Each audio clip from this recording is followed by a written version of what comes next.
Bersama kita santai je ya. Oh, santai-santai. Santai je tapi very Kamari. very santai tetapi begitu teknikal lah ataupun benda yang nak cakap ni.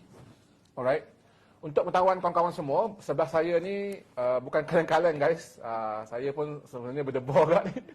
Nak cakap benda-benda tapi tak apa, kita cuba start TikTok lah boleh pakai. Memang. So okey. Ada dua kan, nanti kena pas-pas ni mic ni. Kerangka lagi yang muda ni. Oh, Solomonic ke? Okay. So, kita live di dua platform. Saya punya, Sufi Kamari at SK. You guys boleh follow. Datuk Sri Zain Muhammad 19. Tanahku. Oh, memang. Masuk-masuk. Ada tripod? Boleh. Oh, macam tu je. Tripod lah, stable. Tak apa, okey.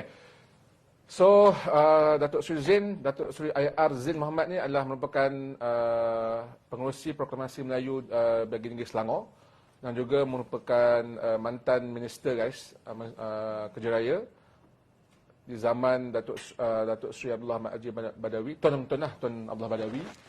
Dan now we are here for tonight. So, banyak kita discussion tadi. So, kita akan bawa pada anda. Tolong share dahulu, tap screen. Naikkan, kita ada tiga live stream kita pada malam ni. Okay, kenapa TikTok? Datuk, mungkin just permulaan. Kenapa you are very,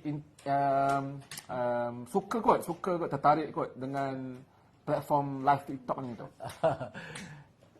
Sekarang ni live TikTok ni kan satu social media platform yang mempunyai outreach yang ramai kan, terutama kepada golongan generasi muda, dan ini adalah merupakan satu cara baru bagaimana kita nak ambil peluang untuk outreach kepada audien kita.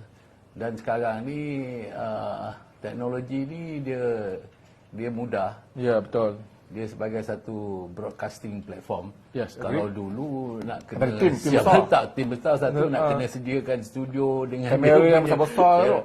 Jadi why not kita ambil peluang dan manfaatkan dengan kemajuan teknologi dan juga platform yang ada sini. Dan TikTok ni dia very popular not only in Malaysia, all over the world. Yeah. Alright. Kita cuba dulu share dahulu guys. You guys dah masuk, yang baru masuk. Malam ni kita the very first santai je tapi a very first episode lah kot. Apa katakan episode lah Ya. Apa perkara pokok yang kita nak bincang? Yes, a few topics kita akan bincang pada malam ini. Should we wait atau kita proceed saja? Dah, kita sembang-sembang. Sama-sama. Okey, kita betul. Join ni you, kita boleh. You guys yang saya antara peminat reggae lah. Peminat saya tahu dia nak bahas abang ke uncle, but he will be my yang kita look up sebab dia selalu buat saya content. Saya peminat Sufi pula. Jangan. sebab content creator nak tengok, sebab saya suka tengok content. Content satu hal lah kan. How the content being delivered. So uncle reggae atau brother reggae kita ni very resourceful lah. Dia ada lah.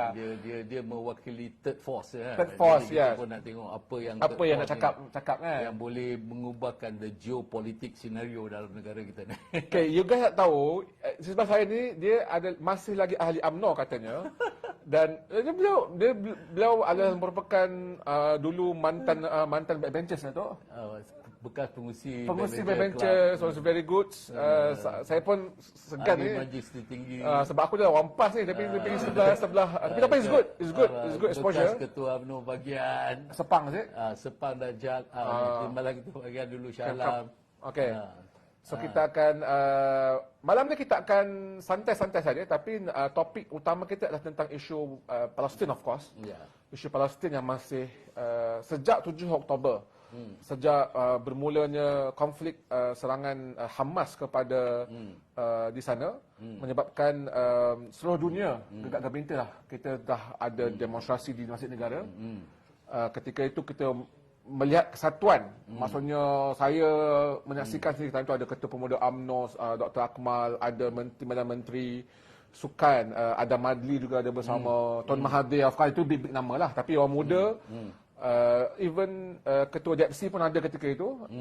Kawan-kawan kita dari DAP pun ada juga bersama-sama bersolidarity. But when the times flows dan banyak benda yang berlaku Datuk, nampak benda yang janggal, which is tentang isu Minggu Solidariti Palestin yang dibawa oleh Perdana Menteri. Kita ucap terima kasihlah kepada PMS kita kerana initiate Minggu Solidariti Palestin tu, which is good initiative lah. Kan? Ya, tak apa, masuk je. Kita akan dia tak masuk dalam ni, dia fokus ni. Man, betul tak? Dia fokus ni kan? Fokus dua, okay, very good. Come. Kita dia tak propose. Tak apa, kita santai-santai. Jadi saya nak share the kronologi dulu lah why kita nak raise up ni. Kita nak juga mengumumkan ketibaan I used to call you uncle or brother. Brother Reggie lah, uncle lah ni pula. Brother Reggie Jesse Ritaudin. Saya sebenarnya berdebar sebenarnya, terus terang cakap sebab dalam konteks ni beliau lebih dengan Datuk Seri lebih layak bercakap lah. Tapi tak apa, Datuk Seri sebut saya lontar dulu dia kronologi sebab saya berada di lapangan. Saya turun ke Masjid Negara demo and kita lihat kesatuan. Aziata Arina pergi tak? Tak apalah. Okay, tapi kita tak nak condemn, kita okey support lah. Kita okey je. But the thing is kita nampak the starting point is a unity lah. Nampak kan, tapi when the times goes, kita nampak bila Minggu Solidariti Palestin tu, kita nampak pada 30 Oktober, you guys still remember, baru ni Sabtu lepas yang minggu lepas kita berhimpun. I think the largest rally that we've been made in this year, that was rally that's rally lah. Berapa? 50,000 lebih? More than that lah. Around that. The largest lah. Kesatuan isu Palestin sangat malah segar lah pada orang Islam ataupun Malaysian especially. Dan nampak kesatuan tu. Okay. Tapi ketika hari yang sama, 30 Oktober, sebab saya pantai kereta, Tok Sri saya memang saya tak perlu ni, saya boleh kepala saya je. Nak coming. Dia kata pemakaian serban hermas dan bawa senapang tu melambangkan violence and extremism. What for as a menteri bercakap macam ni, and then Tony Locke hari yang sama juga brother lagi cakap benda tu promotes violence and extremism. Inilah benda-benda yang menyebabkan, saya tak tahu boleh sebut Hamas ke tak, kita sebut H lah. Dia tak very sensitive. Then ada 12 MPs, you should remember, 12 MPs daripada PKR, if I'm not mistaken, if I'm not wrong, 12 MP PKR. Tapi doa apa tu sebenarnya semua stop minggu ini mengganggu mood dan juga naratif yang sepatutnya kita Palestine should be unite us lah. So what is your very first comment yang berlaku? Yang pertama ni, I think apa yang kita perlu faham ni, kenapa perlunya kita bersolidariti atas isu yang berhubung kait tentang Palestin ya. Jadi apa yang berlaku sekarang ni? Yang pertama, Netanyahu dengan kabinet perang dia lah daripada Israel tu mengisytiharkan perang kepada Gaza lah. Gaza ni bumi Palestin. So cara tak langsung ni mengisytihar perang kepada rakyat Palestin lah. Dia sebut je daripada segi isytihar perang kepada Gaza. So apa yang trigger perkara ni berlaku? Kerana pada 7 hari bulan Oktober secara tiba-tiba berlaku tindak balas yang dibuat oleh pejuang pembebasan Palestin yang disebut ni kumpulan H ke apa semua and all that to respond yang selama ni bumi Gaza ni telah pun dipenjarakan. Bukan baru, dah hampir 17 tahun dalam ruang yang begitu kecil. They wall up all this perimeter. Adakan satu Rafah entrance, satu entrance. Lepas tu blockage dia punya laut dia semua and all that. Dan bukan hanya itu saja, apa yang berlaku the supply of water, Ya. supply of substantial element yang boleh macam fuel dengan airspace constellation and all that. Basically dia orang ni dah menaluki dan menjajah bumi Palestin di Gaza ni sekian lama. Agree? Ya? Jadi apa yang berlaku pada 7 Oktober tu is the response of these things and all that. Dan dia ambil peluang dengan respon yang dibuat oleh rakyat Palestin pada 7 hari bulan itu untuk mengisytiharkan satu peperangan yang betul-betul orang kata di luar satu imagination yang dapat kita lihatkan and all that. Okay. Sehingga kesaat ini hampir 10,000 orang telah pun terbunuh. Dan setiap saat, setiap malam bom dijatuhkan, diletupkan semua and all that. Dan berapa banyak rakyat Palestin ni yang hampir 1.5 million, termasuklah kanak-kanak ke bayi, orang sakit ke apa, have been displaced and all that lah. Itu bukan orang yang yang mati saja. Dan apakah moral peperangan ni yang kita nampak pada hari ini? Dalam peperangan ini, yang menguruskan peperangan ni sebenarnya Amerika. They manage this war. Kerana dia sifatkan bahawa apa yang dilakukan oleh tentera Israel ini dengan tindak balas yang dibuat kepada rakyat Palestin on the 7 October is the right of Israel to defend themselves. Dia guna term tu kan.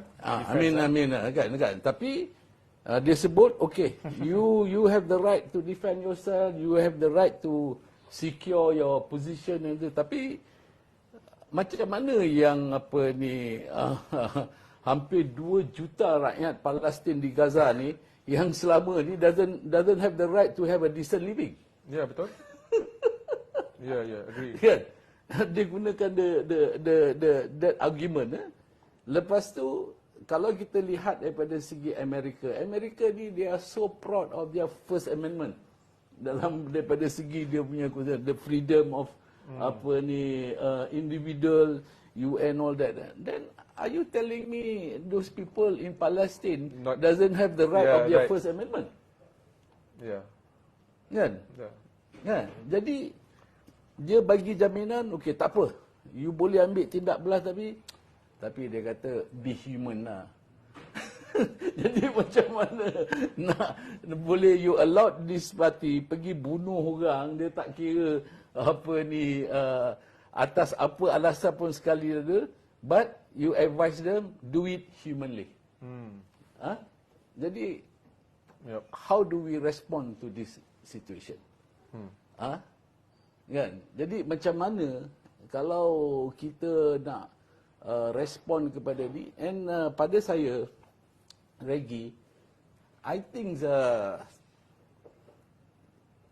I don't think so the Israel bila dia dah masuk ni reoccupied the northern of Gaza ni, you think they will stop it? No, dia akan pergi ke the next thing ni dia pergi yang mana yang dah displaced punya Palestin ni, yang mana berumur 25 tahun ke 50 tahun, yang itu semua potential peganas. Then they will hunt these people. Okay? Dia kat tepi barat sekarang dia buat. Dan tepi barat ni only satu kawasan yang dia orang sendiri memperwaki sudah ada the sovereignty of Palestin. Dah ada kerajaan yang wujud PLO. Baru juga. Tapi they still orang kata control, manipulate and then do all the restriction and all that, sehingga kan yang hari Jumaat baru ni di East Jerusalem, di mana Masjid Al-Aqsa, mana yang berumur 50 tahun ke atas dia boleh masuk sembahyang Jumaat. Below 50 tahun tak boleh masuk. Walhal Jerusalem ni Al-Aqsa ni is satu kawasan yang dipersetujui, yang diurus tadbir oleh kerajaan Jordan. Yang itu pun dia boleh ambil keputusan yang di luar bidang peri kemanusiaan. So kalau kezaliman, orang kata pembunuhan yang dilakukan oleh golongan Zionis Israel ni tanpa ada rasa belas kasihan, tanpa ada rasa peri kemanusiaan.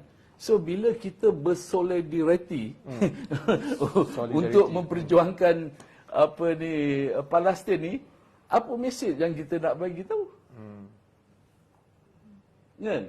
I think that is the core issue. Dan nampaknya walaupun beberapa usaha dan tekanan yang dibagi oleh dunia supaya pertama berhentikan orang kata kekejaman dan pembunuhan yang dilakukan ini.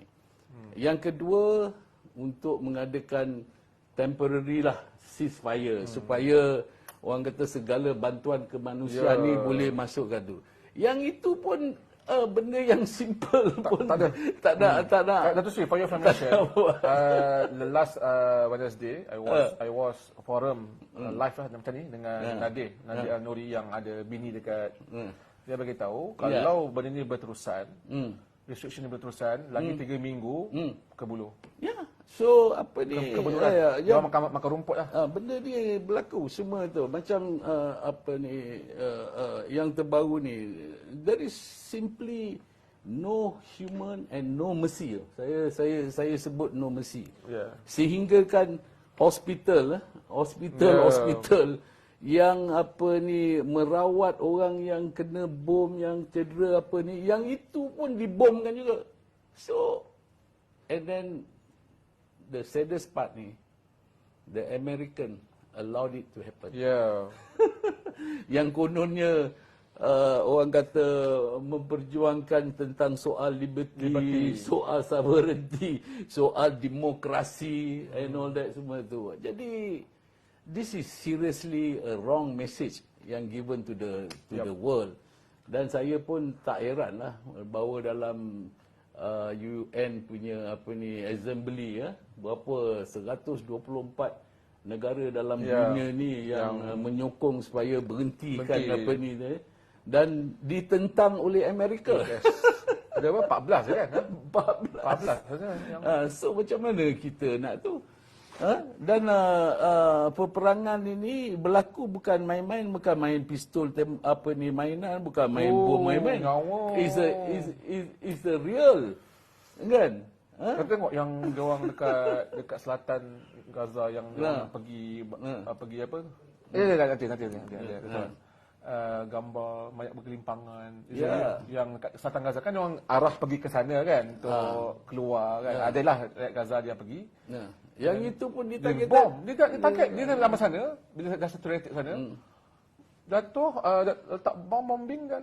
Semalam saya mengikuti laporan secara live Al Jazeera. So bagi tahu yang hospital yang di North Gaza ni yang telah pun dapat persetujuan kononnya lah daripada the IDF ni yang Israel Defense Forces ni supaya nak angkut bawa pesakit-pesakit untuk keluar ke Rafah Gate untuk nak mendapat treatment di Egypt. Yang itu pun so jadi macam mana daripada segi soal kemanusiaan.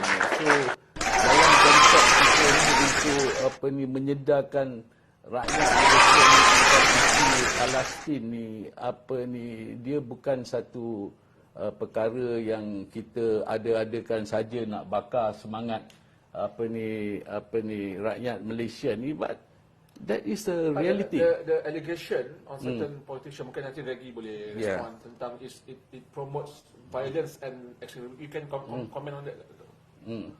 The way the budak pakai sampai ini garis pandu yang dikeluarkan oleh garis pandu yang dia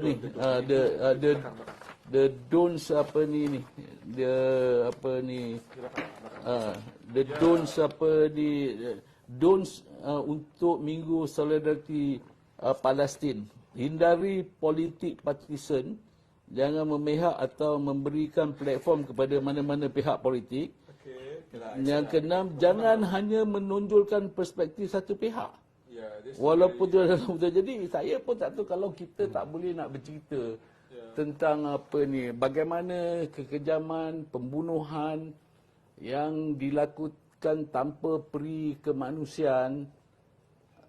And then how do you explain? To speak up, there's regulations ataupun guideline lah. Ini pada 31 Oktober, I stand. Saya ada masa ada usuah malam tu tiba kat Facebook, Fadina post kat Facebook dia benda ni lah. So kita inquiry lah, hari Selasa, Rabu, Khamis, Jumaat. Yang Jumaat yang latest one, dia punya menteri punya komen tu tak membantu pun.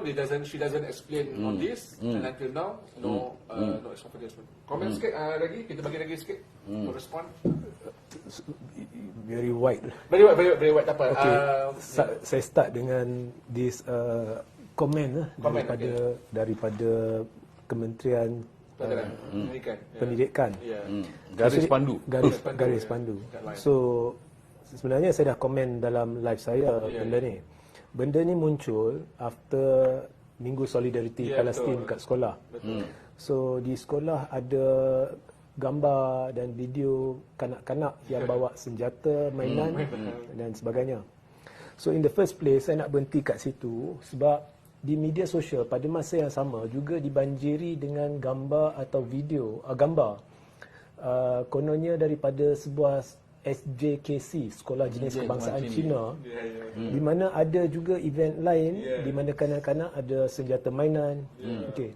So benda ni serentak kan di media sosial. Tapi bila saya perhati the media edifice, media structure, belah-belah kerajaan, belah-belah PH, saya nampak tumpuan masih kepada senjata mainan Minggu Solidariti Palestin. Mereka tak sentuh benda tu, seolah-olah mereka tak nampak di media sosial. Ada juga berlega orang tanya macam mana pula dengan ni yang sekolah Cina ni. So they are not concerned about that. So I think there is some bias there lah. Dan berkenaan dengan garis panduan ni, first thing, bila KKM keluar garis panduan dan di dalam situ dia tulis solidariti hasil nukilan Perdana Menteri Datuk Seri Anwar Ibrahim. Saya tak faham apa maksud nukilan Datuk Seri Anwar Ibrahim. Sebelum Datuk Seri Anwar Ibrahim was even someone to be reckoned with dalam media, arena politik, Tun Mahathir sudah terkenal di seluruh dunia sebagai seorang yang bersolidariti dengan Palestin. So, saya dengan perkataan itu sahaja, mereka sudah politikkan the thing, seolah-olah menonjolkan, benda ni sebenarnya Anwar lah. Then another thing is, jangan beri pendapat yang berimbang, dia kata kan. Apa yang tak seimbang tu? Israel attack Palestin. Israel penceroboh. Israel pengganas. Orang Palestin mangsa. Apa lagi pendapat yang lebih imbang yang kita nak bagi kat kanak-kanak? Oh, realiti yang berlaku ni kau. Lepas tu tak boleh bawa bendera. Dia kata nanti ada pihak tersinggung. Saya nak tanya, kalau bawa bendera Palestin, cuba Kementerian Pendidikan namakan siapa yang tersinggung. Saya nak tahu. Siapa yang tersinggung? Is it kanak-kanak yang tersinggung, ibu bapa tersinggung? Ataupun ada pihak dalam kerajaan yang tersinggung, you see. So the guideline doesn't make sense. Dan garis panduan ni sebenarnya menonjolkan hipokrisi, satu hipokrisi. Saya tak nak sebut hipokrisi kerajaan. Tetapi kita lepas kepada audience buat kesimpulan masing-masing lah. Who is the hypocrite here when you come out with that guideline? Palestin ni, saya nak share sikit pendapat saya kan. Palestin ni sebenarnya ada isu lain yang mungkin lebih mendalam daripada just a conflict between Hamas and Israel. Sebenarnya, pertubuhan bangsa-bangsa bersatu saya pernah sebut tak boleh berfungsi. Dia Security Council dia, Amerika ada veto power. dan ada 3 sekutu Israel dalam Security Council, Amerika, United Kingdom dan France.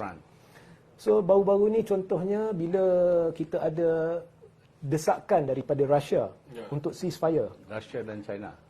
Ya. So Amerika vetoed the thing. Okay, dia veto, dia seorang veto. Alasan yang diberikan ialah dalam resolution untuk minta ceasefire tu, Russia tidak sebutkan bahawa Israelis have the right to defend themselves. Oleh kerana kamu tak masukkan itu dalam draft resolusi, maka kita veto, kita tak setuju dengan ceasefire. Now, bila kita cerita defend yourself, seperti yang Datuk kata tadi, Israeli sudah lama berada dalam mode attack.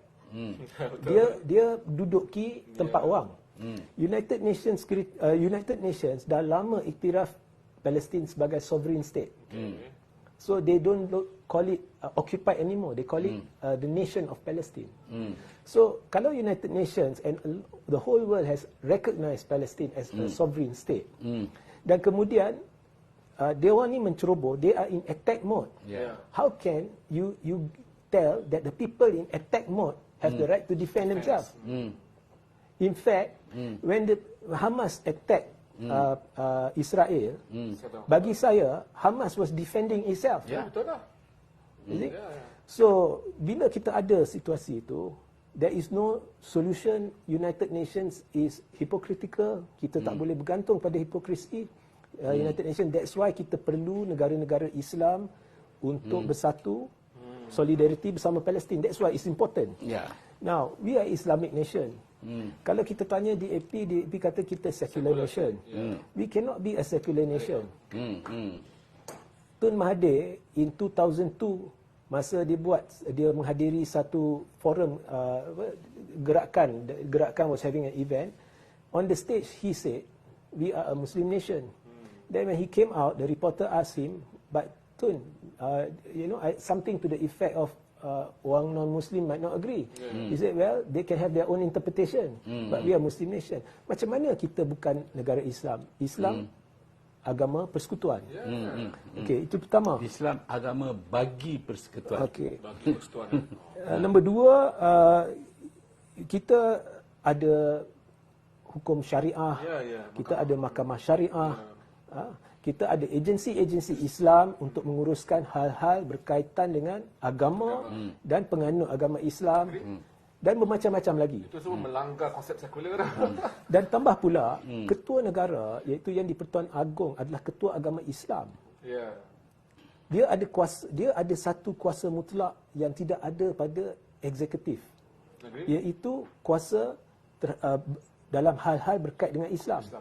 Kalau perlembagaan telah memberi kuasa itu kepada Yang di-Pertuan Agong selaku ketua negara, maka perlembagaan itu, the spirit of the constitution recognizes that this is an Islamic country and therefore the ruler of the country has to be given the complete and authoritative power on matters related to Islam, dan dia adalah simbol negara.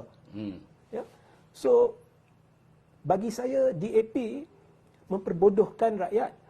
Okay? You have all this, but yet you say secular, but you cannot defend yourself. Why is it secular? You just say. Dia banyak sebut pasal zaman Tunku. Well, Tunku, how Tunku describe. Tengku never said it was a secular country. Tengku Abdul Rahman was a man. Dia nampak kita baru lepas zaman penjajahan British, orang Melayu dikenali menerusi economic domain. Okey, pesawah, petani. Dan tangkap ikan. Orang Cina lombong, perniagaan. He said we need to stop that. We want to stop identification of a race based on economic monopoly. So dia nak galakkan all that, you see. So Tunku was more of that. He was more of integration. But he never said this is not an Islamic state. He never said that. Yeah, but I think secara mudah kalau kita have a very simple understanding without tengok apa dia punya interpretation and all that lah. Kalau kita tengok perkara 3.1 perlembagaan persekutuan, dia dengan jelas sebut bahawa Islam adalah agama bagi persekutuan. So dia tak kata Islam tu agama rasmi persekutuan. Dia Islam agama bagi persekutuan. Mana persekutuan tu Islam itulah agama kamu. Okey, dan agama-agama lain dia bebas untuk berfungsi. Dan kalau kita terima daripada segi pahaman perkara 31, Islam adalah agama bagi persekutuan. Islamlah yang ke hadapan. Dia Islamlah yang menjadi dia punya main tu kan. Jadi dia ni amat bercanggah. Pada saya amat bercanggah dengan perlembagaan DAP itu sendiri. Perlembagaan DAP itu sendiri itu dia nak mengembalikan Malaysia ni kepada negara sekular asal.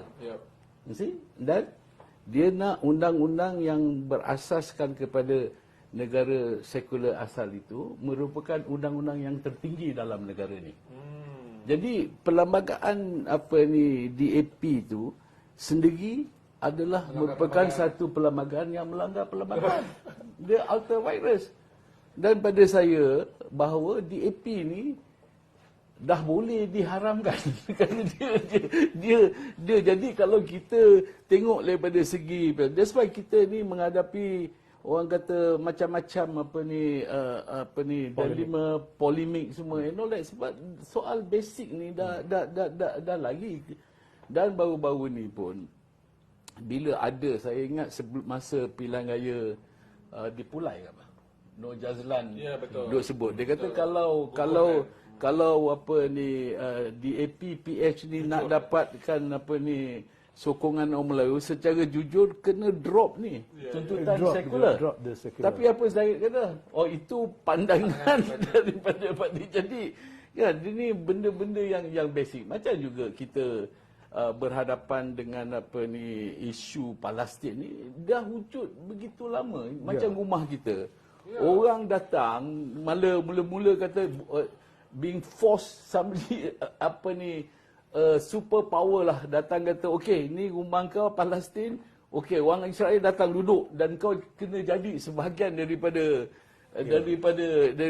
kau punya jiran tetangga. But now all this pendatang ni yang datang daripada Israel ni, dia nak overpower the whole bumi Israel. That's why ini yang nak simplify the whole thing. Dan benda ni bukan berlaku sekarang. Dia wujud daripada saya difahamkan, saya tengah semak daripada segi sejarahnya. Actually we are very lucky tau. Lucky in the sense that masa mula-mula nak letak ni semua bangsa Israel ni dekat ini kerajaan British lah, the colonial imperialist master. Salah satu tempat yang dia panggil the colonial straits punya ni di Pulau Pinang pun it was considered at one time. Dan kerana di Pulau Pinang ni ada sejarah orang Jews, orang Yahudi yang ada memang ada. Kalau kubur dia so dulu masa tu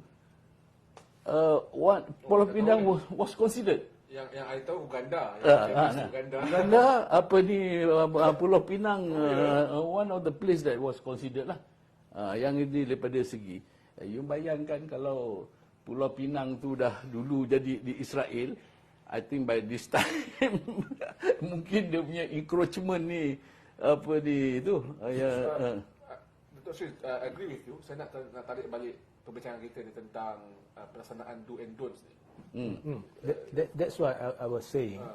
That's why because being a Muslim nation, we have to, kita perlu ke depan, memperjuangkan isu Palestin. Dan I nak petik satu quote by a very famous Palestinian man. I forgot what his name is. Dia kata, we Palestinians are alive. It's the Muslim world, the rest of the Muslim world that is sleeping. Dia sebenarnya terasa kan.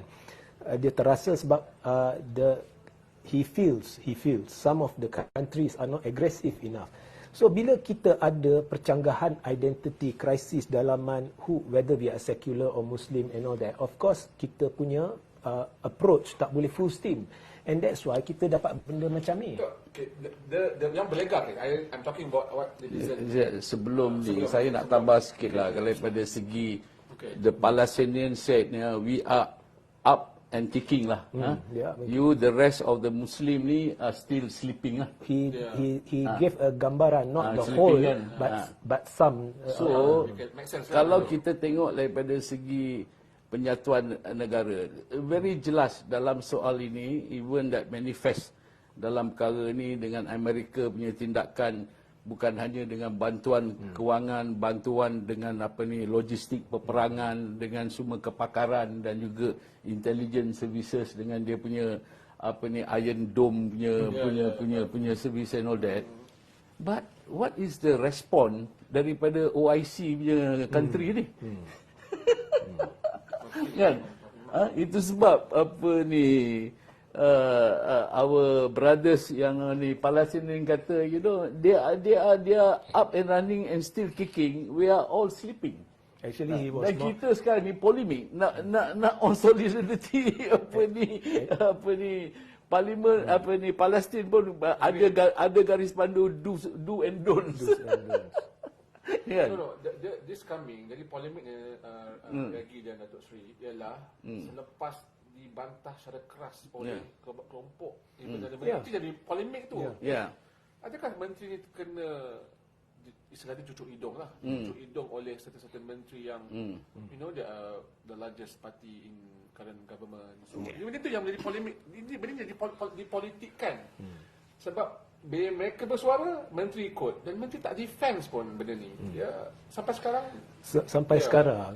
sampai sekarang saya selalu menyeru Perdana Menteri Datuk Seri Anwar Ibrahim kena nyatakan secara rasmi pendirian Malaysia. You see, apa yang dia buat, dia pergi ke pentas Minggu Solidarity pentas Solidarity dan dia beritahu Palestinian tertindas kita Israel sama-sama. Apa yang kita perlukan adalah pendirian black and white atau secara perutusan rasmi di mana Perdana Menteri menyelar Israel atau menyelar Amerika kerana membantu Israel seperti Tun Selah. Selagi benda tu tak berlaku, Malaysia dikira tidak ada pendirian jelas berhubung dengan pihak yang mengganas.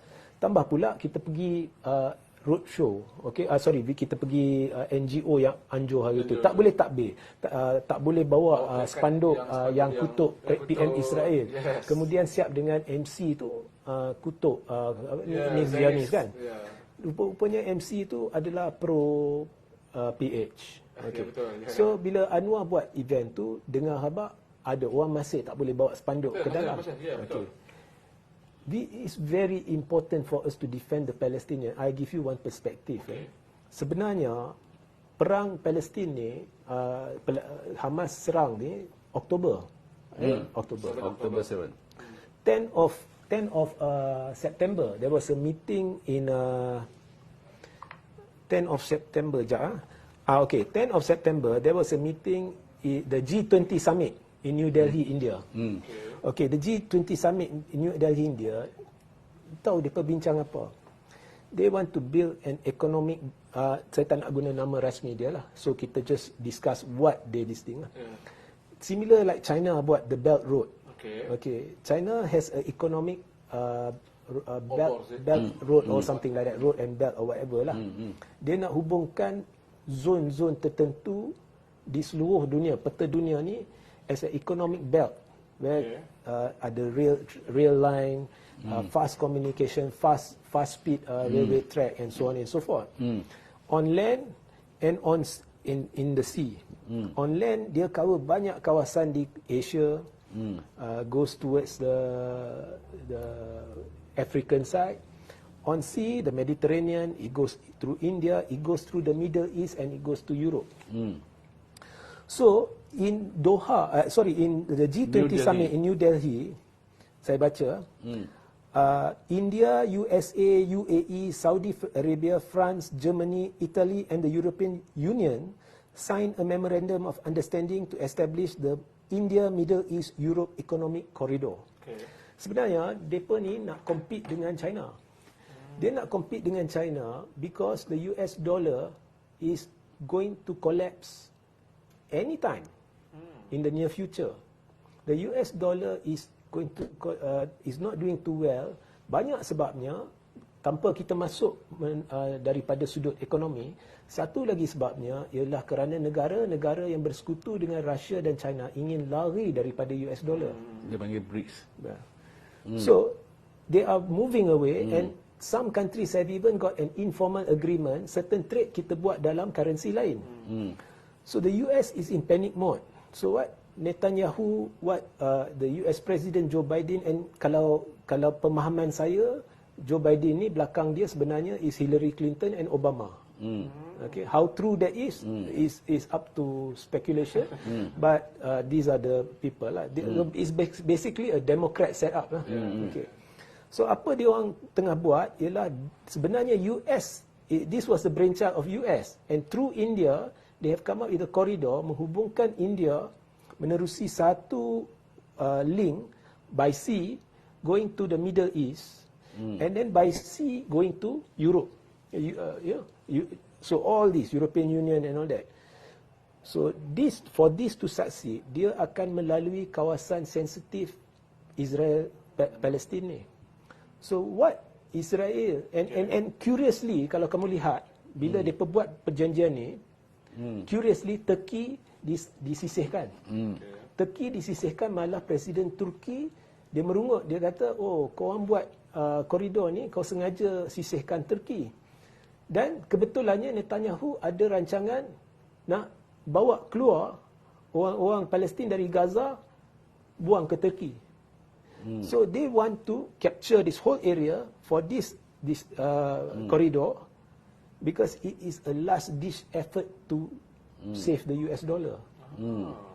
Semua ni bagi saya berkisar di sekitar survival of the US dollar.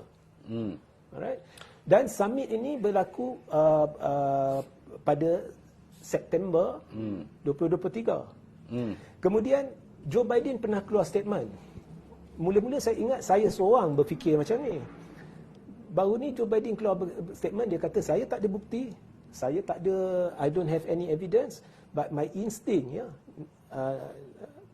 hati nurani saya or something like that, whatever they call it in Malay, berkata bahawa Hamas serang sebab kita buat summit ni. Hamas serang Israel sebab kita buat belt ni. That is not true. That is not true. But what I can tell you is, disebabkan serangan itu, Israel mengambil kesempatan disebabkan dia nak jayakan that corridor.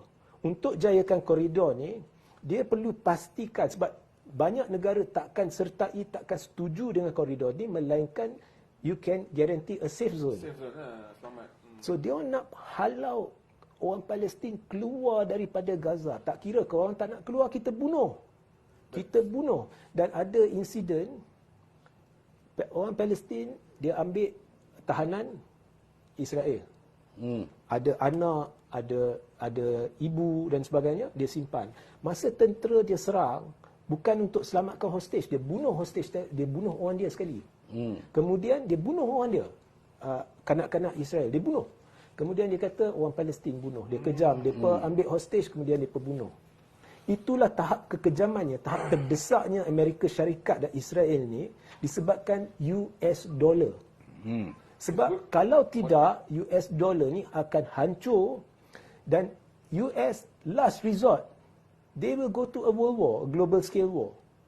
Sebab Iran dah masuk, Hezbollah dah masuk, jihadis group dah masuk. Ya, Russia dah mula bincang dengan China. Ya, and negara-negara bersekutu dengan China pun sudah bisik-bisik who is going to be on whose side and so on. This is escalating to a global scale war. Now, it's all about the US dollar. Now, untuk halalkan penglibatan US, takkan US nak kata sebab kita serang, sebab kita nak buang orang Palestin dari Gaza, sebab kita nak selamatkan US dollar, sebab kita nak bina koridor. So, dia perlu Islam versus non-Muslim. So, dia support Israel, dia labelkan Hamas sebagai teroris. Bila dia labelkan Hamas sebagai teroris, walhal teroris sebenar is Israel.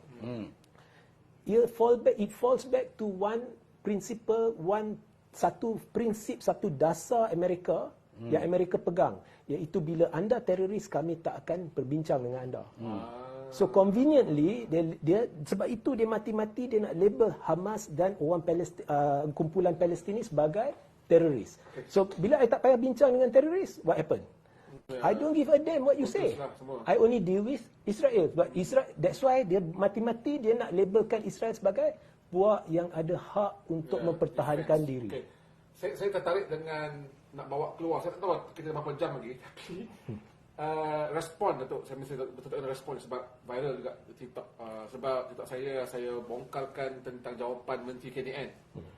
Bahawa antara usaha-usaha Prime Minister kita adalah untuk berbincang dengan Turki, berbincang dengan Sisi di Egypt. Dia pergi sana, tak tahu dah jumpa berapa ramai tu. Dah pergi dah pun. Untuk So apa outcome dia? Outcome tu. Ada ceasefire. Okay, itu you can respond later. But the thing is, KDN juga mengesahkan bahawa memang hasrat Anwar Ibrahim, Prime Minister, saya bagi sebut Anwar Ibrahim sebab memang dalam parlimen sebut untuk sebab you sebut ni bawa keluar memang Prime Minister pun antara intention untuk bawa itu bukan Anwar yang kata. Saya baca dalam satu laporan media di mana laporan media tu daripada berjasa. Dia kata dia petik Saifuddin sebagai berkata bahawa Anwar Ibrahim tengah usahakan untuk membawa orang Palestin, mangsa Palestin keluar. Jadi bagi saya timbul soal Anwar tak seharusnya lihat ke hala itu sebab misi Israel adalah untuk bawa dia orang keluar. Jadi sepatutnya in fact siapa? Saya daripada segi the economic perspektif ni mungkin ada dia punya kebenarannya lah. Tapi daripada segi territorial territorial conquer ni, I think Israel ni is really become the super mega military base of Africa America ni di Middle East dan they have recently lost Afghanistan punya military base and all that. So now for the sake of territorial punya demographic issue ni, so the best way you punya proxy ni, you transform Israel ni as to be the super power military base. Sebab you tengok apa yang berlaku dalam peperangan yang peperangan ni bukan diisytiharkan oleh orang kata negara Palestin yang ada dia punya own sovereignty. Ini peperangan yang diisytiharkan oleh cabinet war Netanyahu terhadap Palestin di Gaza. Kononnya lah, tapi basically is about the same punya geographical punya territory. Jadi dengan dua kapal perang yang besar yang betul-betul macam yang berlega di kawasan Pasifik pun memang sedia ada, walaupun dia tak ada territory tapi dia ada kapal perang ni. So dia boleh mobilize the two kapal perang yang betul-betul berhampiran dengan Mediterranean to show and reflect that the regional punya participant lah, kalau kata, maknanya kalau Turki ke Iran ke Saudi Arabia ke and all that, to participate and escalate that war into the regional war, you have to deal with us. And that is the assurance and insurance that have been given to the Israel. Dan kalau tidak, mana mungkin tak ada sampai tempoh 1 bulan dah 3 kali dah dia punya Anthony Blake, dia punya Secretary of State turun naik. Biden pun dah turun berapa kali secara hands-on. Kalau it is not so much nak tentukan bahawa Israel itu, that is our extended military power base in the Middle East punya region lah, kan. Sama ada untuk menentukan nanti laluan belt untuk ekonomi ataupun dollarization yang apa Regi sebut tadi tu menjadi kenyataan, kerana dah ada pun usaha untuk menggunakan alternatif currency exchange daripada dolar dengan renminbi yang dapat sokongan daripada 5 negara-negara besar. That is tu. In fact pun dalam kenyataan dan respon di parlimen pun, saya ingat Menteri Kewangan ke yang dikatakan bahawa salah satu usaha yang akan dijalankan untuk nak mengawal kejatuhan nilai ringgit ni supaya perdagangan ni ditukar antara ringgit dengan contoh renminbi ke dengan dengan tak nak menggunakan lagi US dollar kan. Jadi kita tak tahu macam mana sejauh yang akan memberi kesan and all that lah. Jadi untuk menandangi global punya geopolitical optik ni, saya fikir untuk nak menyelamatkan rakyat Palestin dan bumi Palestin, ini adalah masa dan ketika, terutama negara OIC. Jangan IC, apa yang lihat, then is jadi macam NATO lah. Saya ingat dulu masa saya fikir Tun Dr. Mahathir is the key instrumental factor yang menyebabkan NATO nak ambil action untuk dalam peperangan Bosnia Herzegovina. Kan? Dan pada masa itu Malaysia pergi all out bantu kepada Bosnia dengan sama ada secara terang ataupun secara tidak terang bantuan yang dia bagi. Sekarang ni kita nak tengok apa yang bantuan yang dibuat oleh kerajaan Malaysia ni sebagai anggota OIC. Kan? Kalau di ASEAN pun kita gagal untuk mendapat satu unified voice of ASEAN menentang ni, kerana Singapura dan juga Filipin tak menyokong tentang tentang resolusi daripada UN United saya ingat Singapura berkecuali tapi Philippines yang menentang. That is part of the ASEAN. This is our regional. Jadi kita nak tanyalah mana hebatnya Anwar Ibrahim ni yang dia punya international relationship untuk mempengaruhi rakan-rakan sejawat negara ASEAN ni supaya berada dalam satu nada untuk memperjuangkan tentang isu Palestin di peringkat ASEAN. Tapi di peringkat OIC, siapa yang ada mempelopori? Kan, saya percaya dan yakin bahawa kalau Tun Mahathir lah Perdana Menteri hari ini, I think satu stand yang kuat dan kukuh yang akan dibuat. Tapi di Aziata bercakap bergegar-gegar, saya tak peduli, saya yakin sampai walaupun saya diugut, saya tetap nak memberikan sokongan. Tapi bila minta negara mana yang siapa yang bagi ugutan, rupa-rupanya banyak perkara yang normal dilakukan oleh Amerika bila dalam satu stam ni, okey, panggil kita punya embassy ni, you put your stand. What is all these things semua and all that. Kita ingat ugutan yang macam mana, bolehlah kita semua bangkit macam mana begini, bukan ialah mempertahankan mempertahankan sovereignty di Malaysia. Kan? Jadi itu yang soal pokok ni kan. Jadi soal solidarity Palestin ni kita tak boleh main-main.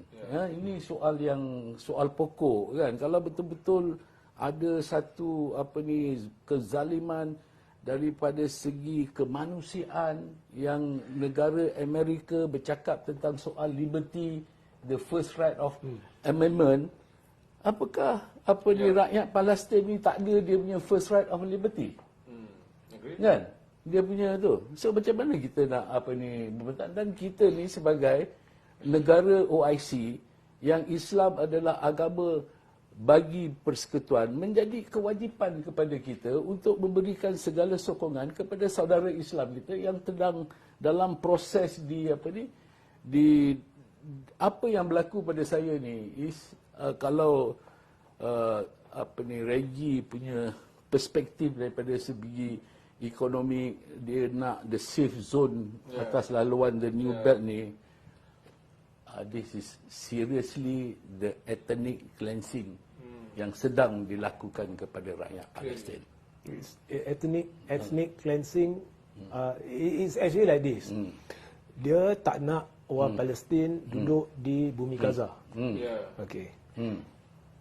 Dia ambil pendekatan by hook or by crook. Sama ada kita halau mereka voluntarily go atau kita lakukan genocide, kita kena bunuh, kita tak kisah. Kita nak bom hospital, kita nak bunuh kanak-kanak, kita bunuh tapi kita tak nak mereka duduk bumi Gaza sebab kita nak ada koridor ekonomi yang ni nak selamatkan US dollar. Wow, okay. Saya rasa dah sejam dah untuk kita kita discuss pasal isu Palestin is not going to.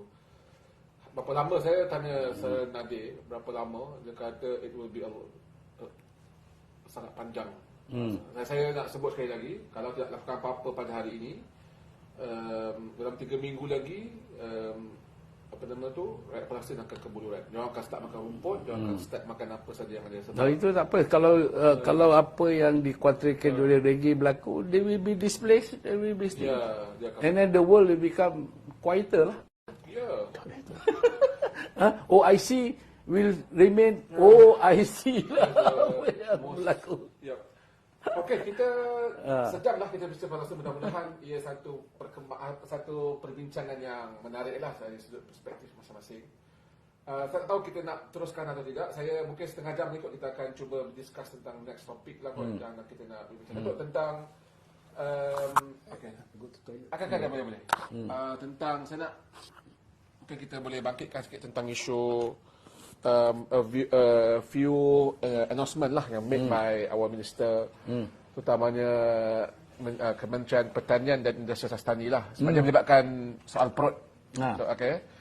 Iaitu tentang officially penarikan subsidi lah, tentang subsidi ayam dan juga subsidi telur, tapi ada U-turn lah dekat telur. Tak apa, kita boleh discuss kemudian.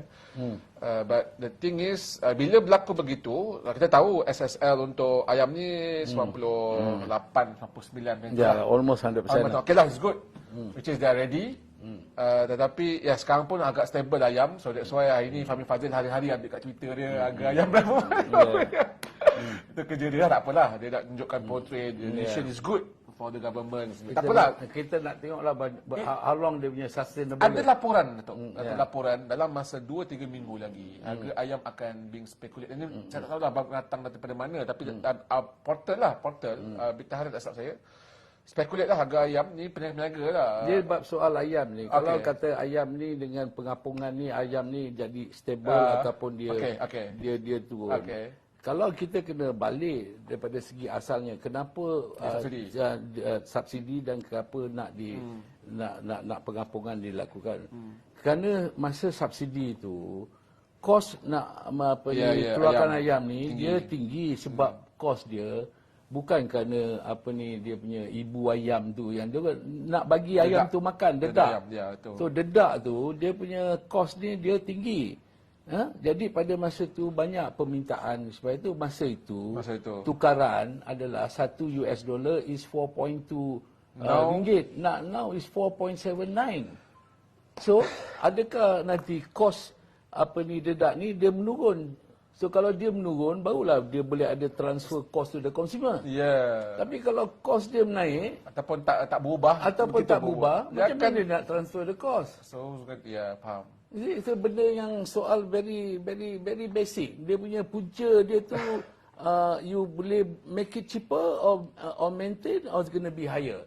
Tapi my simple argument, pada masa tu you beli dedak, harga dia 1 kilogram ke apa ke RM4.20. Hari ni dah jadi RM4.90. RM4.80 RM4.79. So naturally the source of the dedak ni dia akan jadi tinggi. Jadi siapa nak absorb cost ni? Bukan consumer. That's why bila harga stabil harga stabil sekarang, Fadil hari-hari lah kalau you pergi Twitter tu hari-hari dia update harga ayam mana decision government buat dia bagus lah sekarang ni kan, tak ada subsidi, stabil everything. Yang kita risau ni bila dia naik nanti. Bila dia naik nanti dia buat tak tahu. Dan kita makan ayam juga, kena beli ayam lah. Ayam sumber protein pasal manusia ni mudah lupa.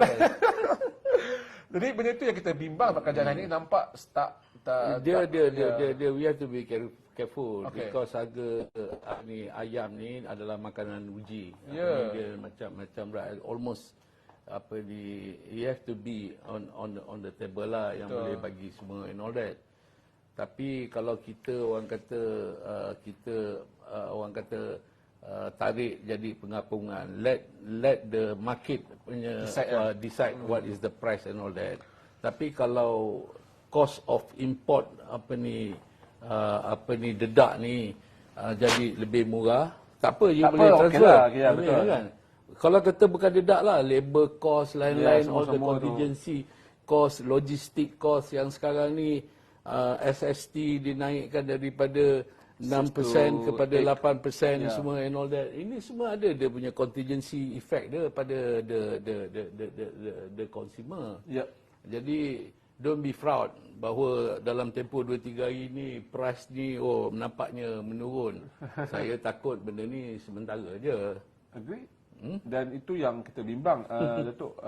Dan kita melihat benda ni, contohnya sampai sekarang beras tempatan tak ada. Kan Mas Abu kata nak sebulan kan untuk nak contingency plan.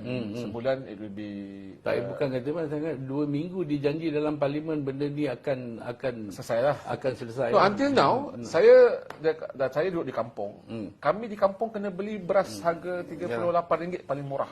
So orang kampung tau. Orang kampung jangan terpaksa lah beli, nak hidup juga, makan juga, kita terpaksa tu. Tapi menyebabkan saya tahu lah bila beras tu sendiri pun tak boleh kontrol. Macam mana kita nak convince decision yang kerajaan tarik balik subsidi ayam ni akan bila anything happen in future, macam Datuk kata lah, harga ayam, harga dedak tak settle everything, we are going to repeat the same mistake lah. Dia satu kan, kalau kita tengok baru-baru ni, belum dalam sejarah Parlimen Malaysia ni banyak mencerita sejarah. So, sejarah yang terbaru ni ada ralat. That's right. Ralat paket. Apa benda yang ralat ni? Saya kalau Sophie tahu apa dia? Yang saya faham ada slightly data sampai hampir 4 billion. Yalah, macam mana kita boleh berlaku dalam kita punya pembentangan bajet, katakan figure orang kata 393.8 billion. Lepas tu dengan rollover daripada RMK 12 punya midterm review sampai 15 billion. Jadi total 415 billion ni dalam the whole figure tu ada ralat 4 bilion ni. So apa benda yang ralat ni?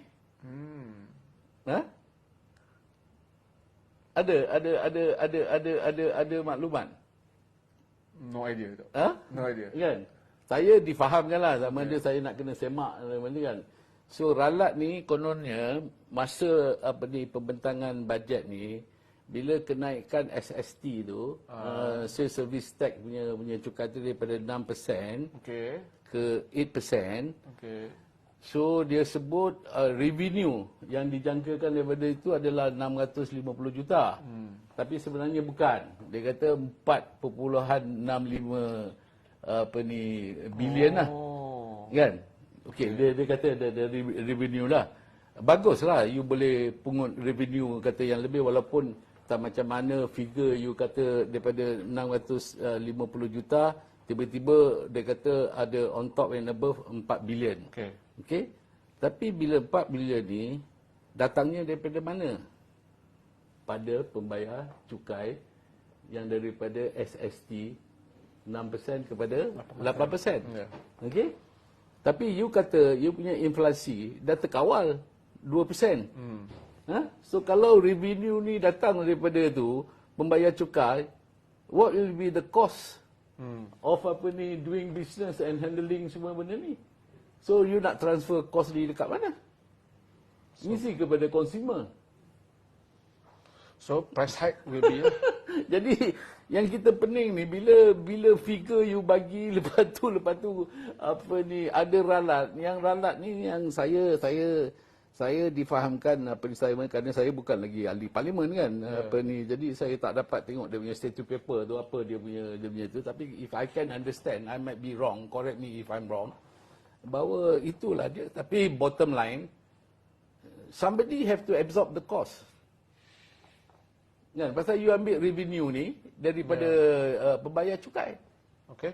Faham? Kan? Jadi bila pembayar cukai ni then nanti you punya cost of doing business, everything semua dengan all other contingency punya effect semua and all that, siapa nak transfer cost ni? Dan dia ni tentulah kepada consumer, kepada rakyat, dan secara langsung bila cost you bertambah, inflation you pun naik lah.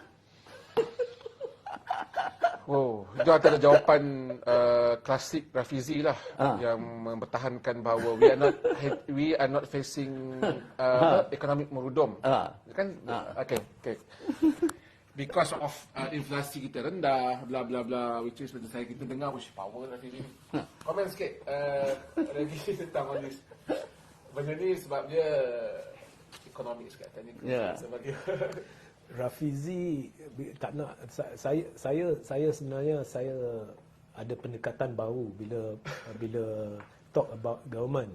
Sebab saya sudah buat janji that day after saya luahkan rasa, sorry to say, tak puas, meluat saya for the first time, bukan terhadap government, terhadap mereka yang gagalkan kita, lebih gagal dari government kerana tidak melakukan perubahan yang diura-urakan. So saya mengambil tak ada reform, so saya mengambil pendekatan constructive criticism. Dan tambah pula Rafizi baru-baru ni sakit, so ikut Rafizi, one side. Kita doakan dia sihat. Sihat. Budget ni we talk on layman term lah.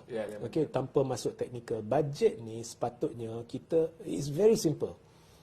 Apakah keadaan negara sekarang, kita kena ambil kira dalam perbelanjaan tahun depan, kerana perbelanjaan tahun depan akan memperbaiki kelemahan tahun sebelumnya. betul. Jadi sekarang ni kita dalam keadaan kecemasan, bersempadankan darurat.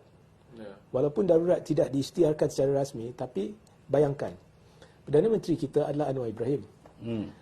Bila ringgit jauh lebih kukuh dari sekarang, bila ringgit masa tu Anwar tak puas hati, dia kata kerajaan tak reti buat kerja, dan dia memang ada ungkapkan bahawa dunia sudah hilang keyakinan terhadap Malaysia. Tapi ringgit jauh lebih kukuh. Masa dia belum jadi kerajaan lah. Ekonomi jauh lebih kukuh. Malah, if you take combine 2022, Ismail Sabri and Muhyiddin Yassin, pelaburan luar negara yang lulus sah, bukan lulus. Pelaburan masuk lulus, 260 plus billion. So Anwar dah umum banyak benda, tapi dia tak umum pelaburan lulus. Kalau benar ada 90 bilion ke 100 bilion ke dari China, even 10 billion daripada Tesla ke apa. Memorandum of understanding dia. Kalau benar mana-mana figure itu Tesla, diluluskan, ringgit tak akan kena stroke hari ni. So anyway, balik pada tu, dia kata kerajaan tak reti buat kerja. Maknanya sekarang ni kita dah darurat. And okay, itu dari sudut logik lah, nak menyindir Anwar sikit kan. But put that aside, memang darurat. Pada bacaan saya memang darurat. Saya nak kongsi sikit. Tahun lepas, sebelum PRU, saya pernah pergi berjumpa dengan Tengku Razali Hamzah. Tengku Razali Hamzah ni, background dia actually tahap pencapaian ekonomi negara kita, atau lebih spesifik kewangan negara kita banyak terhutang budi kepada Tengku Razali Hamzah. Dan kita terhutang budi pada Tengku Razali Hamzah atas ihsan Tun Razak. Sebab Tun Razak identify Tunku Razali Hamzah sebagai satu ikon yang boleh membawa perubahan.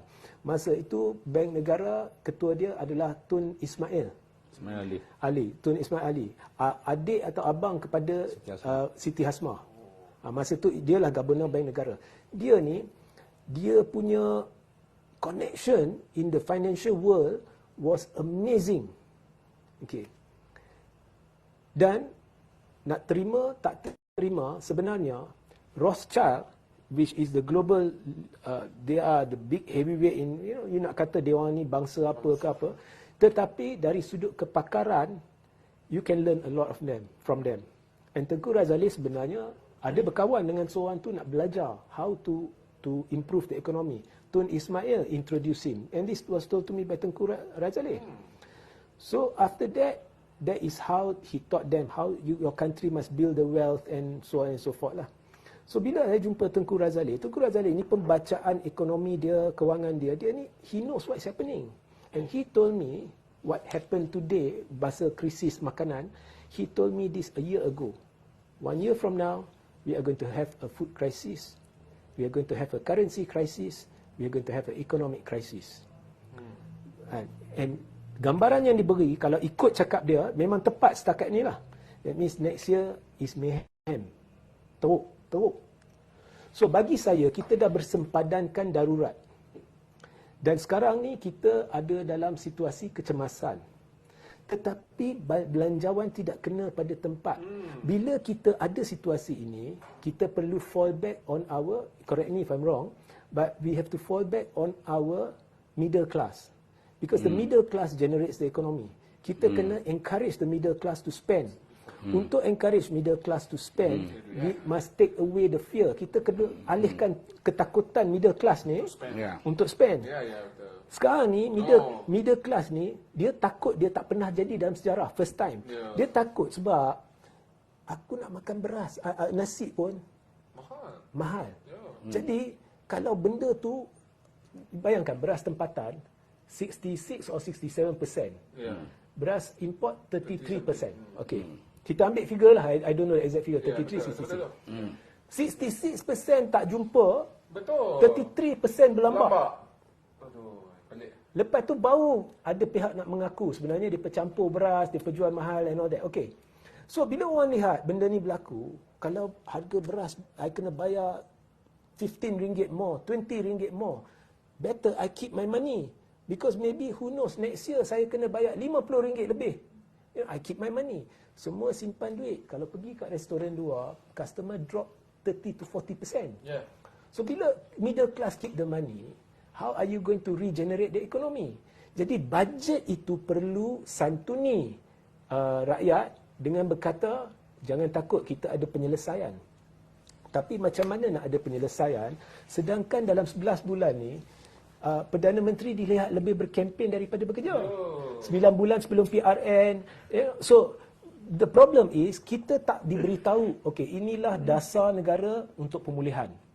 Kita tak diberitahu, inilah kerangka kerja negara, kerajaan untuk pemulihan. Saya dah desak PM. Saya bukannya... How about naratif ekonomi badani? Oh yeah, I'll come to that. Okay. Saya tak kutuk PM. Saya desak dia, please come out with kerangka kerja.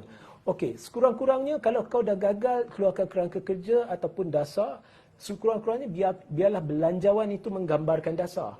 Tetapi dalam keadaan ringgit terburuk dalam sejarah tanah air, dalam keadaan ekonomi terburuk dalam sejarah tanah air, dalam keadaan kita ada krisis bekalan makanan yang tidak pernah sepertinya sebelum ini dalam sejarah tanah air, okey, kita tak lihat sebarang apa kata dari Perdana Menteri maupun kerajaan yang mencerminkan bahawa mereka akur, mereka sedar berlaku situasi krisis. Okay. Dan belanjawan pula tak kena pada tempat. You want to increase the tax, berpada-padalah. Jangan bebani middle class. Bebani orang yang terlalu kaya. Okay, fine. I have no argument with that because you need extra. But jangan bebani middle class.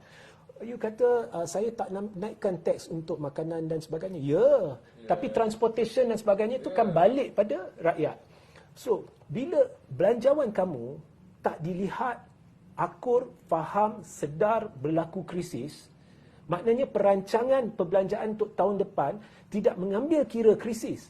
Maknanya cara awak berbelanja tahun depan tidak meyakinkan pelabur maupun rakyat bahawa awak boleh menyelesaikan keadaan. Bila rakyat tak yakin, dia simpan duit. Bila simpan duit, the economy goes worse and worse. You are not tapping into the middle class. Ya. So Anwar dari sudut itu dia dah gagal. So sebab itu bila belanjawan kali ini, of course dari sudut politik saya nak perubahan. Saya beritahu kalau ada 10 hingga 15 MPBN, korang tonjolkanlah diri sekarang ataupun forever keep your peace. Okay, so depa dah gagal bagi saya, close the chapter. Okay. Tapi dari sudut realistiknya bajet ni, saya memang terkejut macam mana benda ni boleh diluluskan di peringkat dasar. The questions in the first place yang diluluskan dengan sebutan suara dia. Siapa ahli yang berhormat yang bersetuju kata bersetuju, ahli yang bersetuju, ahli berhormat yang tak setuju tak bersetuju. Dan speaker tengah rush masa tu bila tanya kenapa dia kata nak buka puasa. Tak ada satu. So saya at least you don't I don't know. I don't have an answer for that. Dia macam yang saudara Regi duk katakan. I fully submit to your opinion on crisis lah. Sebab saya ambil contoh, you sebut tadi kita menghadapi food security punya crisis. Krisis makanan. Kalau kita tengok daripada graph SSR self sufficient level ni, banyak perkara yang kita pun tak self-sufficient lagi in all that. Tapi I just share with something lah. Semasa saya dalam Jemaah Menteri, pada masa tu 2009 kita cost of import of food ni daripada luar negara ke negara is about 12.5 billion. You know, but the figure today has shoot up to about 81 billion. You see me? And then if our ringgit masa tu kita punya ringgit dah pegging about 380 ke apa? 3.8. 3.8 kan kita peg kan. But sekarang ni is about 4.79. So this thing will keep on increasing. Dan will keep on increasing. Jadi kalau kita tak dapat kawal benda ni and all that. So now the question is, dengan Kementerian Pertanian dan Keterjaminan Makanan ni, what is your game plan? Kita tak nampak apa you punya game plan ni untuk banyak krisis. Adakah very best question to lagi sorry. Yang kedua ni, kalau kita dalam crisis mode, dalam crisis mode, kita ni ambang krisis and all that, what is our response? So we must act and behave like we are in the crisis. Kalau masa dulu kita menghadapi krisis ekonomi, masa zaman Tun jadi Perdana Menteri, dia wujudkan Majlis Tindakan Ekonomi Negara. Dan Majlis Tindakan Ekonomi Negara ni sebelum kabinet mesyuarat, M10 ni dia mesyuarat. Dan apa pun keputusan M10 tu disampaikan kepada kabinet dan kabinet yang execute. Okey? Sehingga kan bukan hanya di peringkat federal, di peringkat tiap-tiap negeri pun, macam contoh di Selangor, diwujudkan Majlis Tindakan Ekonomi Negeri Selangor. Sebelum jadi bila dalam tindakan ni, apa yang saudara Regi sebut, okey, kerana there is loss of confidence, people doesn't want to spend because they worry about their security, about the money is keep into their own pocket. Dan benda tu tak circulate, it will not generate the economic dynamic and the velocity. Betul. So this is salah satu cabaran dia when people are lost confidence to spend the money is not circulate, then the money is not productive. Ini tapi what is the response? Dan might I add, dan the fact that the ringgit started falling masa pembentangan dan perbahasan bajet is petanda buruk. Ini menunjukkan pelabur tak yakin dengan bajet. Sepatutnya Mr. Anwar announce bajet tu hari Jumaat tu. Sepatutnya kita kan? Adakah kerana Datuk Seri Anwar Ibrahim ada majoriti yang besar, dia feel confidence dengan kerajaan dia, doesn't bother lah dengan semua-semua ni. Itu masuk politik. Politik, betul. Okey, kalau masuk politik, pendapat peribadi saya, Anwar cemas dengan situasi Dia ada dua partikel majoriti macam mana? because I think dia faham benda bahawa ada segmen, ada group. Dia faham. Actually, I think it's an open secret. Macam Hamzah cakap semalam lah. Kalau ikut social media memang rakyat nak kata bila lagi nak bertukar kerajaan ni. I mean, it's an open secret. No, I actually hari tu saya meletup tu sebab I'm asking people, saya minta orang biar kaki kita pijak di bumi nyata. Everything has to have a deadline. So it's an open secret. Ada 10 hingga 15 MP. Okay. Kemudian ada Sabah Sarawak.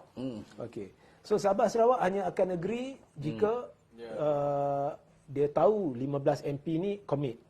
Dan mereka kena commit bersama-sama who is the next PM. So Anwar knows this. So that's why, coming back to your question, he has 2/3 majority. Now he has 2/3 lah. Sebab kalau kita kira Labuan dan Kuala Kangsar, he has 149. So Syed Saddiq nampaknya andai kata Syed Saddiq terlibat dalam perancangan, sia-sia lah. Dah balik pada 149. Anyway. Tapi even with that figure, pada hemat saya lah, Anwar cemas. Okay, because MP at the end of the day, mereka akan fikir PRU16. Trust me.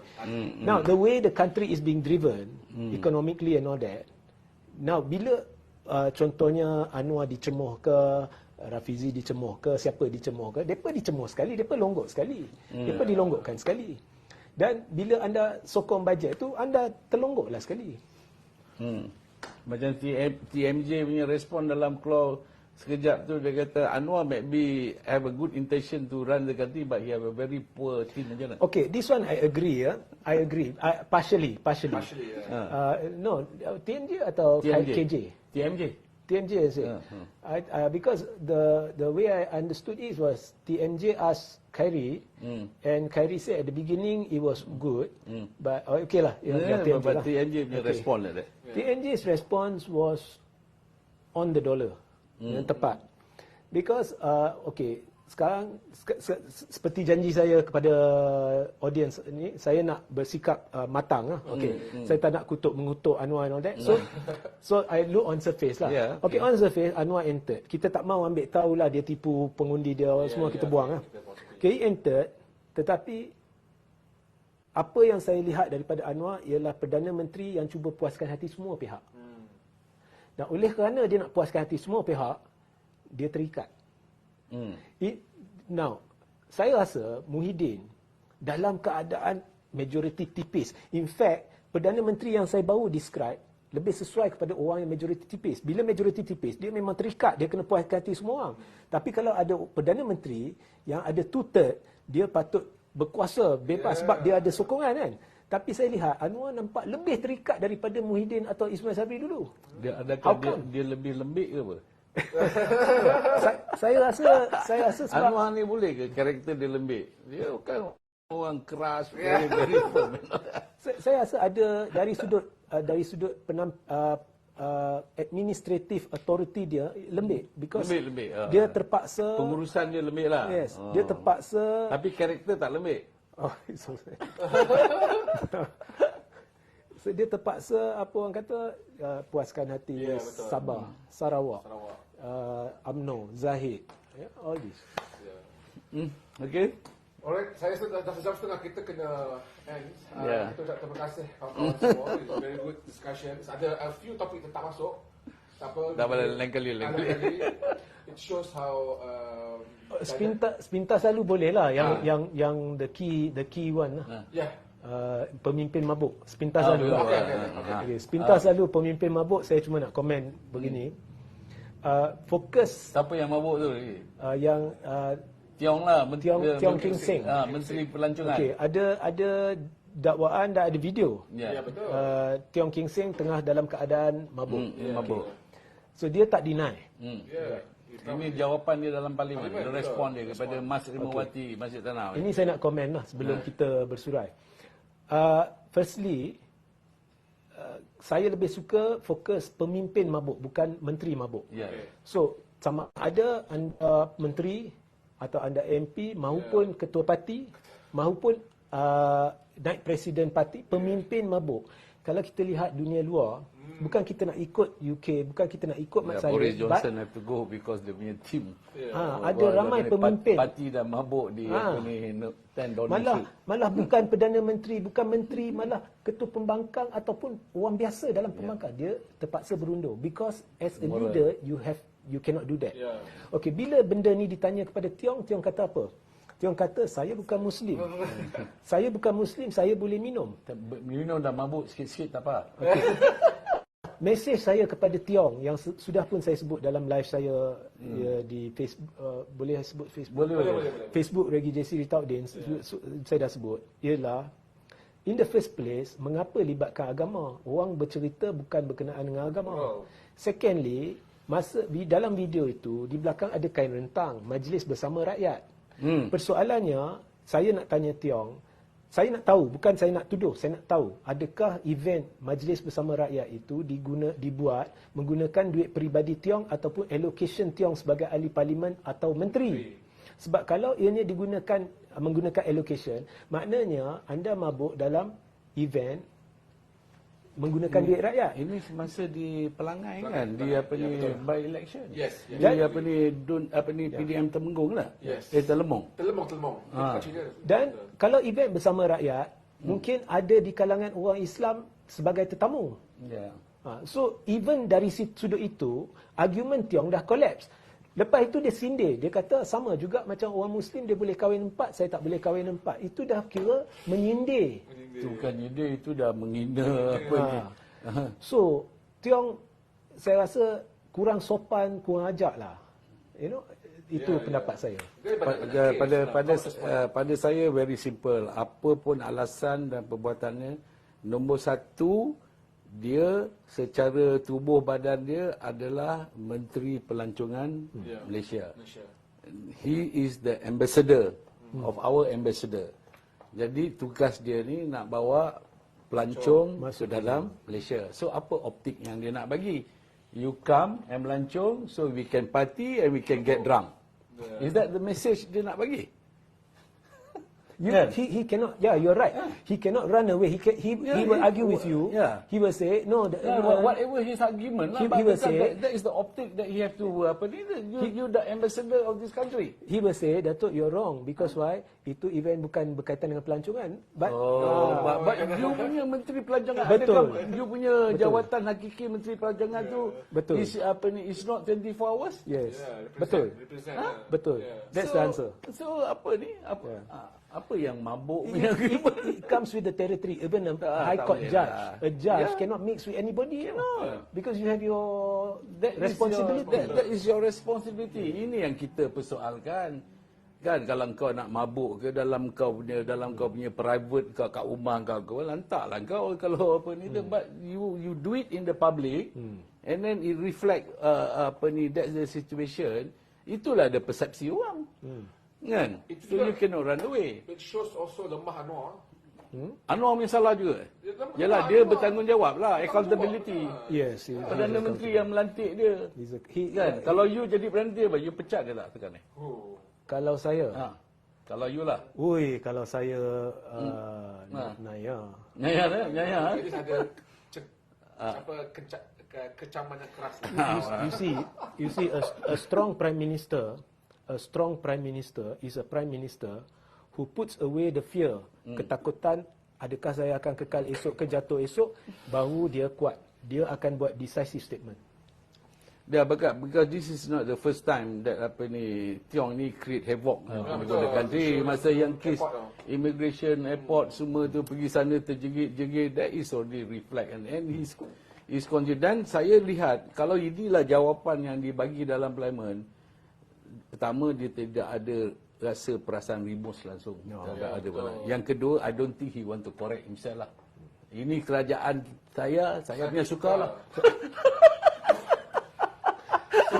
Bukan kita reka, dia memang kata Dia yang cakap. Saya sebagai anak muda yang memahami it's very good discussion Reggie dengan Datuk Sri, but I feel more worried rather than got the answers lah. Apa yang kita bincang saya lebih risau. Kenapa? Memang kita perlu tahu kita dalam krisis sebenarnya. Especially what you said about the next year. I mean, itu mayhem.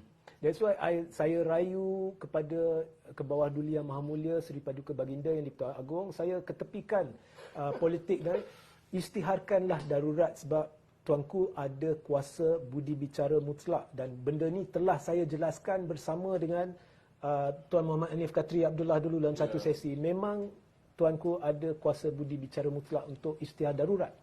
Kita ada krisis. Alright. So kita tinggalkan dulu persoalan itu, terbiarkan ia menjadi perbualan anda semua. Terima kasih kepada semua yang hadir pada malam ini. It's very good discussion, perbincangan sangat menarik, dinamik dan kita harapkan dapat berjumpa pada next session. Terima kasih Dr. Sri. Thank you very much. Kita jumpa di next episode. Assalamualaikum. Selamat malam. Terima kasih semua. Okay. Alright. Okay.